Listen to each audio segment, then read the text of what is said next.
Kilter Films just released episode 4 of season 2 of the Fallout show. There are only 8 episodes this season. We're halfway through it. And boy, do they advance the storytelling in this episode. Let's go through everything segment by segment, point out references to the games, and piece this plot together. The episode opens in the year 2076, or early 2077, during the Battle of Anchorage in the Sino-American War. Cooper Howard and Charlie Whiteknife are in suits of T-45 power armor at the Alaskan front. And it's great to see the T-45 in action. It was always my favorite suit of power armor until the T-60 was introduced in Fallout 4. But just as Bud Askins mentioned in Season 1, the design flaws were ridiculous, but they sure looked great. The T-45 is suffering from a myriad of glitches. We see it sparking as Cooper walks by. Charlie's left arm is completely seized up. He can't even use his weapon. Cooper and Charlie were sent out here to find Raider 3, possibly a unit of Chinese soldiers. He sees a wrecked vertibird, but no sign of Raider 3. He calls it in and asks for orders, but they tell him to keep looking. Thinking that this must be a suicide mission, he tells Charlie that they told him to head back, and Coop moves forward on his own. But just then, he sees a Deathclaw in the wreckage. Before he can react, he comes under fire from Chinese troops. His power armor seizes up and he can't move. The Chinese troops stand over him and gloat for a little bit. We learn that communist China is working on their own suits of power armor. They just haven't finished them yet. And this soldier, at least, shows Cooper a surprising amount of empathy.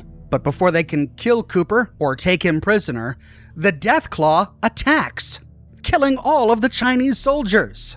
It sees Cooper, and we have a callback to Jurassic Park here. For some reason, maybe because Coop isn't moving or not making a sound, the Deathclaw sniffs him a little bit, but then gets distracted by other gunfire and runs away. He then gets a message from Command saying that the Reds are in retreat and that the island is secure. It appears the Reds are in retreat. The island is secure. And here the sequence ends. This tells us that Cooper and Charlie were on one of the Aleutian Islands in Alaska, likely rooting out the remnants of the Red Chinese as they fled the Alaskan front after America issued their troops T-45 power armor. Of course, the surprising thing is seeing a Deathclaw before the bombs dropped. Now, the games never mention the Deathclaw existing before the bombs dropped.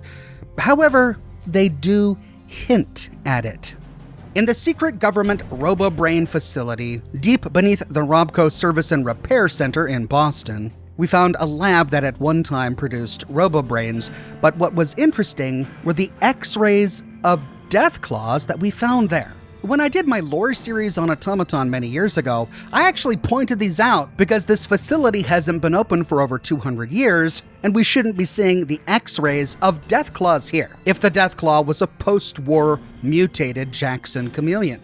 But then in Fallout 76, while exploring the Enclave research facility, we find a cell block where the Enclave had been experimenting on some of the post-war mutated fauna.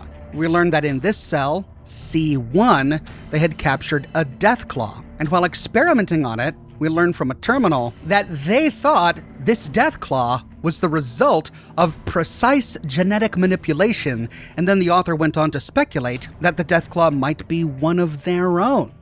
Outside of the games, in the Fallout 2 official strategy guide, it tells us on page 27 that Deathclaws were created to replace humans during close combat search and destroy missions.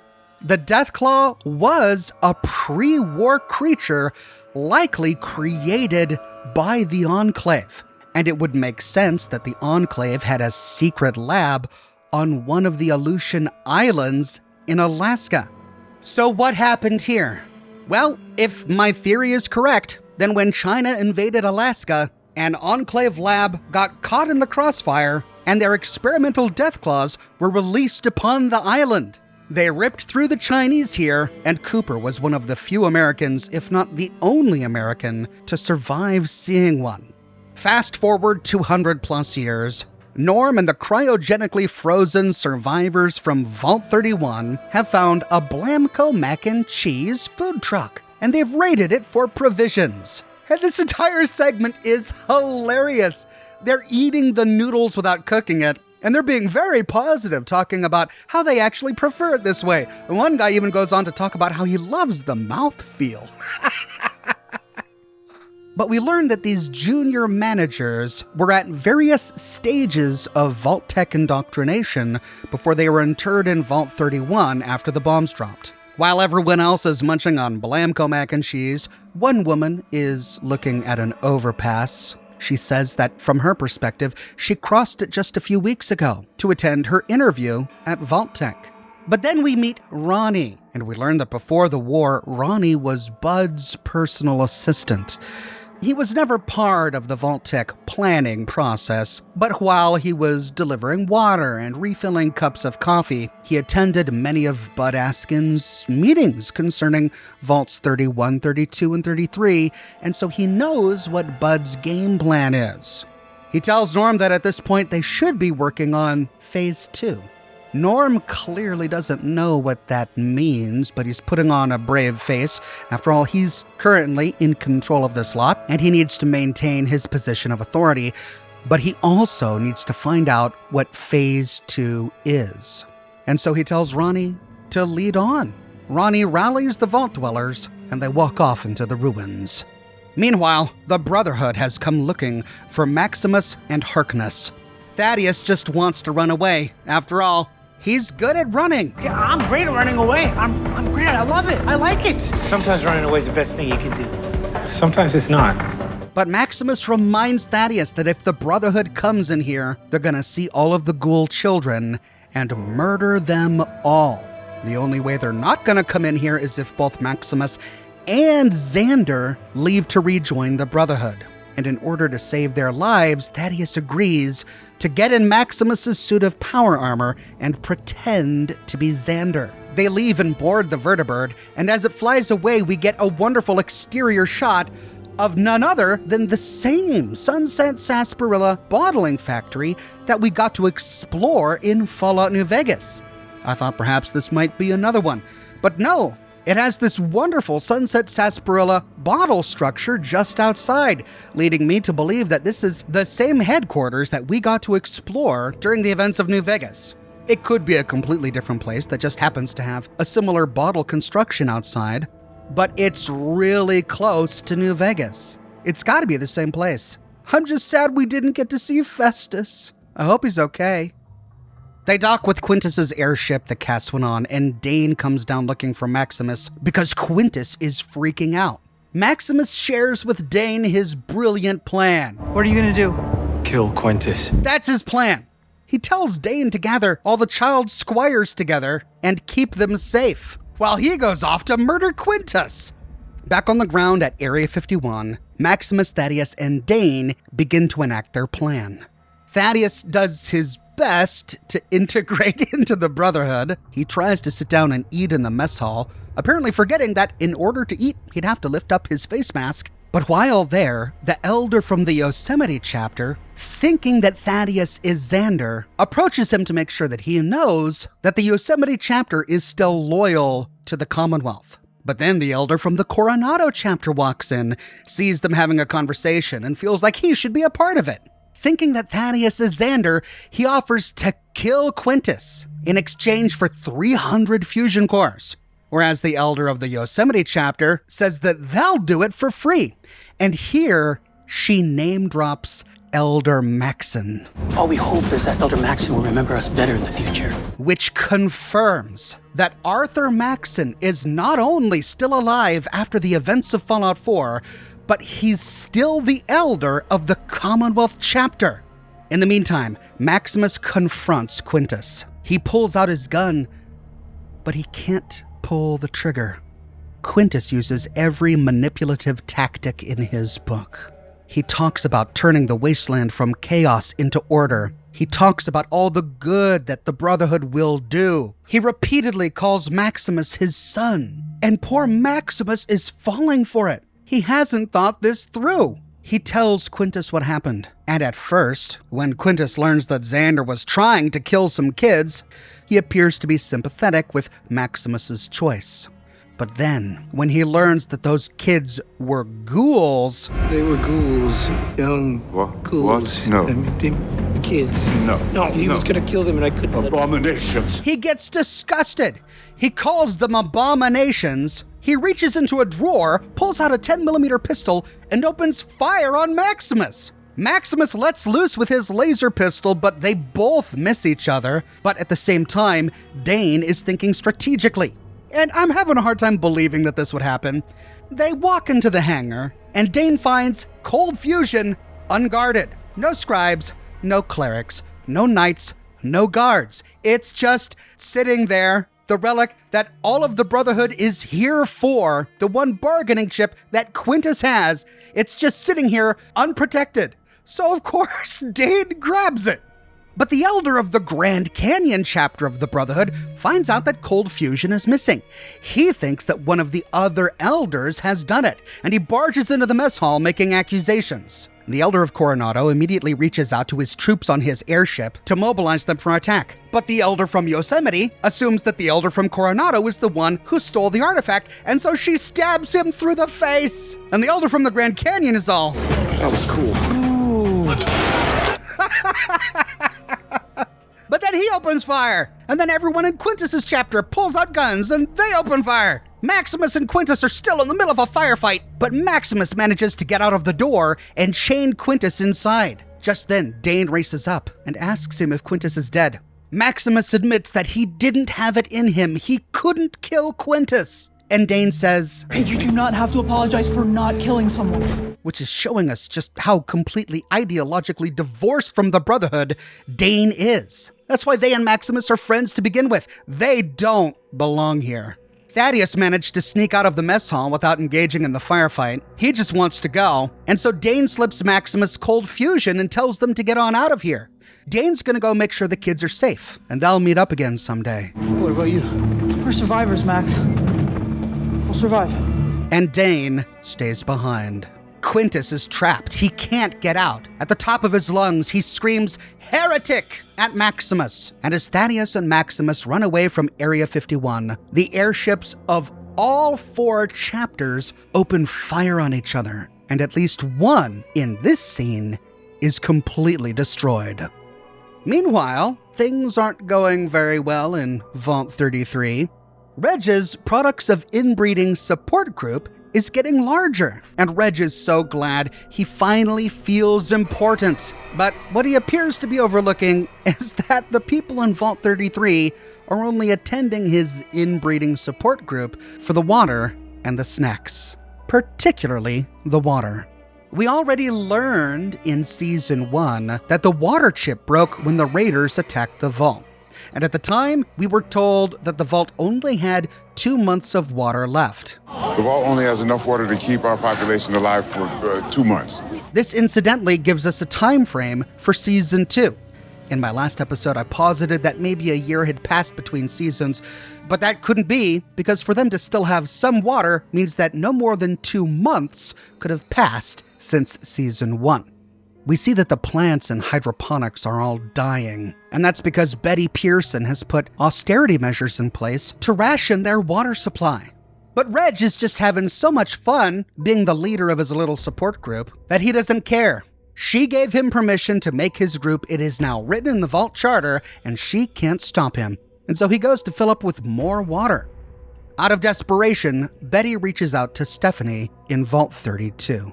And they agree to meet in Vault 32 by the door to 33. Betty tells Stephanie that she snuck into Vault 31 to find Bud Askins dead in a bucket.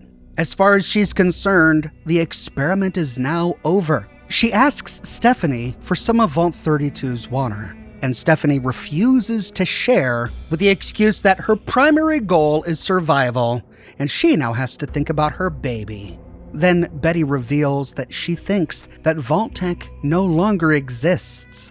She recognizes that there's never going to be a reclamation day. No one will come looking for them.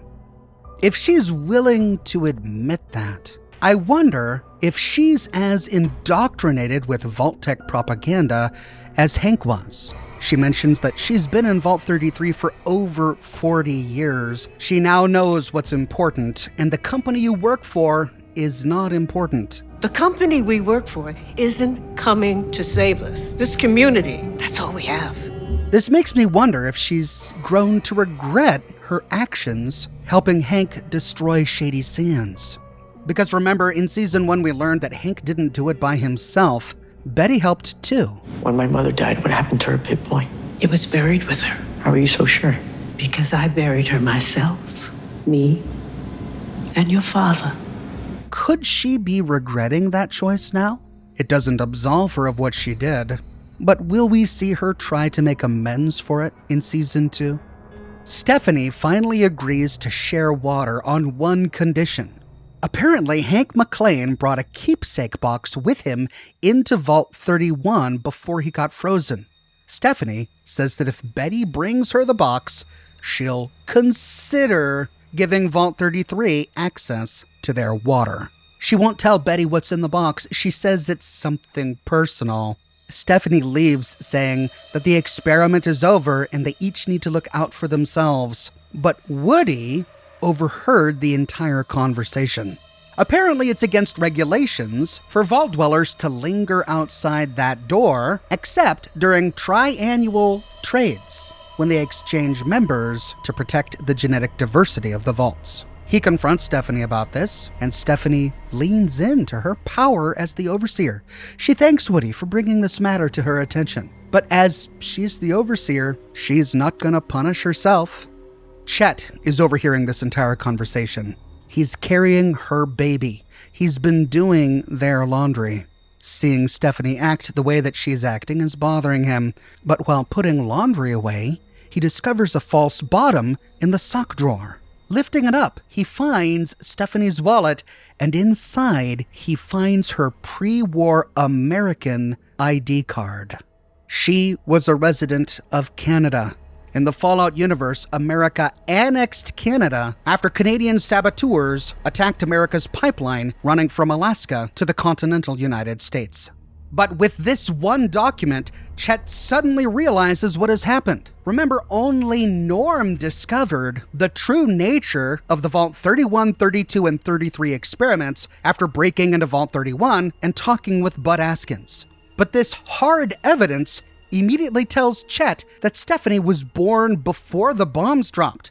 We know his character from season 1. He just didn't want to get into any trouble. But seeing the changes that have come upon Stephanie, watching her turn him into her domestic servant, an adoptive father figure to a child that isn't his, might be enough motivation for him to make some drastic choices later in this season. Stephanie's confrontation with Woody has unnerved her. It's the first time since she's been overseer that she hasn't been in complete control over what's going on, and everything that Chet just learned has deeply affected him. Meanwhile, Lucy wakes up at the NCR outpost that the ghoul discovered in the last episode. If he did tell the Legion where the NCR was, they were too preoccupied fighting each other. They never came to hunt down this outpost. She's been out for days, and she's connected to an IV drip of Buff Out.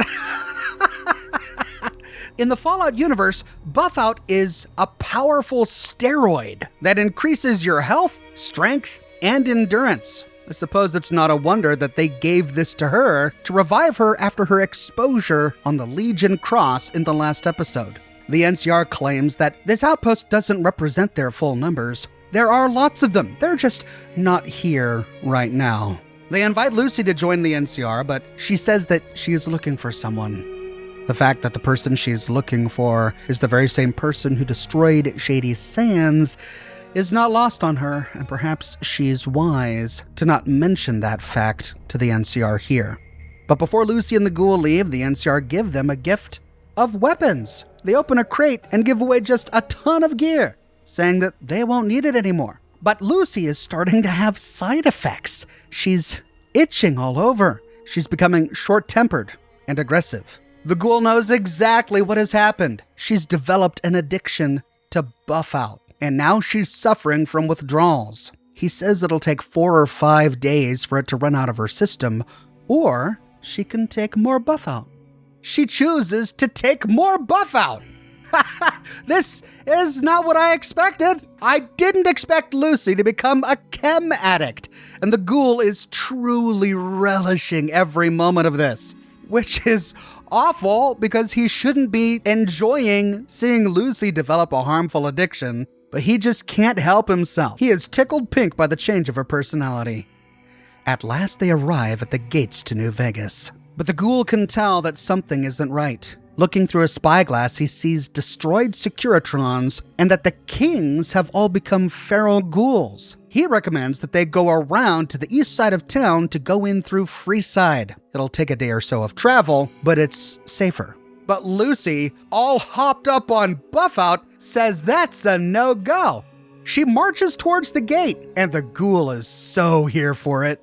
Of course, she gets the attention of the Kings, who are now all ghouls. The Kings were a minor street gang that we encountered while exploring the slums of Freeside on the outskirts of New Vegas. They weren't exactly bad. They were just fiercely independent. They didn't want to be ruled by House. They didn't want to be ruled by the NCR. They took up residence inside the King's School of Impersonation. And so they all dressed up like Elvis and impersonated his mannerisms. The leader of the group called himself the King, and he wore a silver jacket. And it's from the King that we can get Rex the Cyberdog. But their existence here in this state tells us a little bit about the Courier's choices during New Vegas. There are quite a few different endings for the Kings based on what the Courier chooses to do, but there's only one ending that's possible with all of the evidence that we see here. In order for the Kings to become irradiated, they must have survived as a faction after the events of Fallout New Vegas. And if we assume that the House ending to New Vegas is the canonical one, then we need to find an ending where House wins and the Kings survive. And there's only one ending where both of those conditions are met. In order to get it, the Courier had to complete the quest GI Blues by killing the leader of the NCR in Freeside, Kieran, and her forces.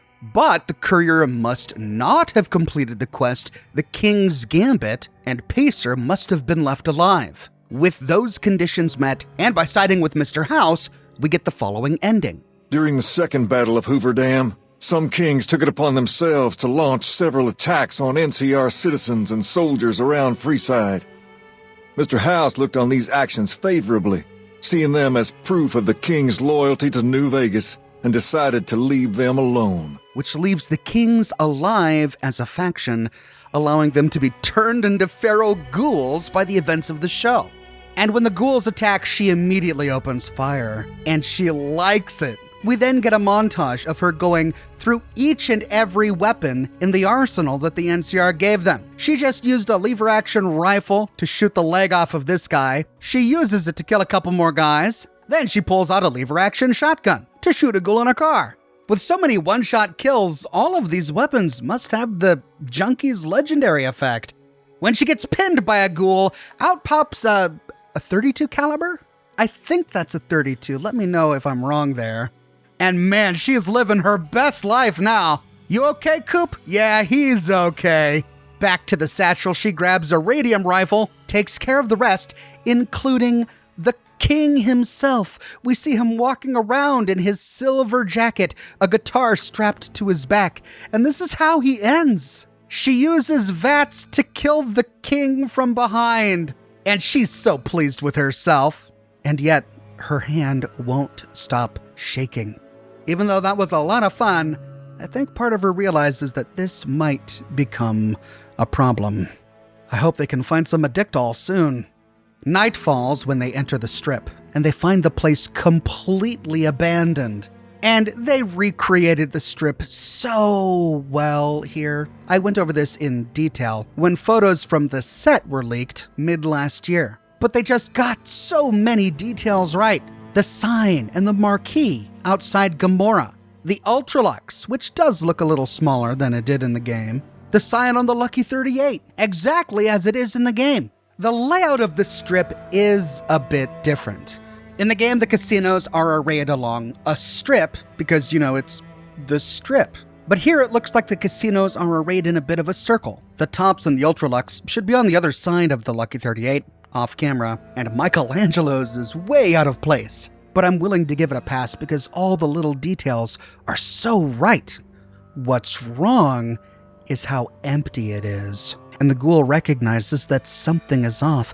The last time he was here, it was a bustling city, just like we all saw it in 2281. So he's just as shocked as all of us are. He picks up radiation, and he begins to wonder where the radiation could have come from. And the radiation explains why the kings were irradiated. But then Lucy finds a Deathclaw egg. She thinks it's a big chicken egg, but Coop knows what this is. And then they hear a roar. A shadow appears through the glass doors of Gomorrah. The ghoul stands fixed in horror as a Deathclaw breaks open the door and shatters the facade by standing up. We see the Deathclaw in all its post-apocalyptic glory, and here, the episode ends! Come on, what a way to end! As the credits roll, the camera pans out of some sort of NCR headquarters. These NCR soldiers were playing poker when they were slaughtered by the Legion. Gladiuses are stabbed through these skeletons. We see a number of posters talking about the values the NCR holds, including rights for ghouls. And we find more evidence of a Legion attack as the camera pans out and we find NCR bodies lying side by side with Legion bodies, some of which haven't fully decomposed yet. Spears are lodged in the back of many, and it's only as the camera completely pans out that we realize that this is Camp McCarran. What happened here? If the house ending is the canonical ending to New Vegas, then the Legion was defeated at Hoover Dam, but so was the NCR. Mr. House's Securitron army took control of Hoover Dam and the Strip, pushing both the Legion and the exhausted NCR out of New Vegas. Mr. House continued to run New Vegas his way, a despotic vision of pre-war glory. The streets were orderly, efficient, cold. New Vegas continued to be the sole place in the wasteland where fortunes were won and lost in the blink of an eye. So I guess the Legion used the chaos of that moment to attack a variety of NCR installations in the Mojave, including Camp McCarran. Now, one might think that this could explain why Camp Golf was deserted, but when we explored Camp Golf in the last episode, we didn't find any NCR bodies anywhere or any signs of violence. So I'm not entirely sure. But yeah, Camp McCarran is destroyed. The New Vegas Strip is empty, and a Deathclaw is on the loose. A Brotherhood civil war has erupted, and Arthur Maxson is officially still alive and in control of the Commonwealth chapter. So much info has been dumped on us. What are your thoughts on everything we've learned this episode? Did you notice anything that I missed? Let me know in the comments section below. I'm constantly publishing Fallout videos, so if you don't want to miss my next one, be sure to subscribe. My 2026 thumbnail calendar is available. It comes with 12 beautiful full-color pages of some of the best thumbnail artwork that I've commissioned for my YouTube thumbnails last year. If you don't have a calendar for 2026 yet, snag yours today. But more than anything, thanks for watching, and I'll see you soon with more videos.